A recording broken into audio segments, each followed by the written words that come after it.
Hamon ngayon para sa Tacloban ang pagbangon mula sa madugong school shooting nitong Lunes.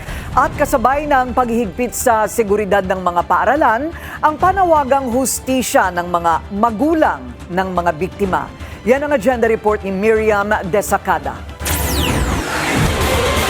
3 bakanting upuan, 20 sugatang puso, isang paaralang hindi na magiging katulad ng dati. Sa gitna ng trahedyang kumitil ng buhay ng 3 kabataan na nag-iwan ng sugat sa maraming guro, estudyante at magulang sa San Jose National High School sa Tacloban. Ang tatay ng hero sa pamamarila si Chris, palak ng ilipat ng eskwela ang isa pang anak dahil sa trauma.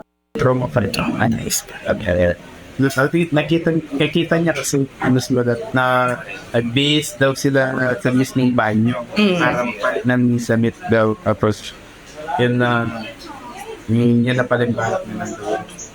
Kaya siya tumakbo daw. Hustisya pa rin ang panawagan ng tatay ng isa pang biktima na si Nico Dazo. Taganlayan justisya. Di rin mo pwede niraging buwatan na ako ng Pinulong ni Mayor Alfred Romualdez ang school head na si Dr. Lizel Polga, mga guro, kawani, opisyal ng DepEd, PNP Tacloban at mga leader ng lungsod. Anya, kasama ang LGU hanggang muling maramdaman ang kaligtasan sa paaralan. Buburahin ang sakit, isang pintura sa isang oras bago mag-resume ang face-to-face classes. Pininturahan ang lahat ng classroom at piling pasilidad. Simbolo ng pinakabagong simula. Gusto ng city government na salubungin ang mga estudyante at guro sa sariwang kulay, hindi ang alaala ng trauma. Like to inform the community that all law enforcement are now looking on this issue, and we are doing everything we can to assure the public that I can really say that we are in control of the situation. Pangako pa ng alkalde, hindi mauulit ang trahedya. Mas higpitan pa ang seguridad sa lahat ng pampublikong paaralan sa Tacloban.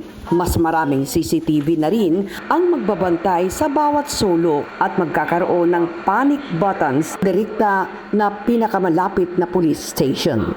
Bukod sa city hard guards, may mga pulis din na mag-inspeksyon sa mga bag at sa bawat papasok. Layon din na maibalik ang tanawin dahil hindi pa raw kayang pagalingin ng seguridad lang ang sugat. Kaya sa unang araw ng pagbalik eskwela, mag-iimbita ang alkalde ng mga sikat na artista at entertainer sa San Jose National High School dahil ang unang tunog na dapat marinig ng mga estudyante sa kanilang pagbabalik ay hindi sirena, kundi pag-asa.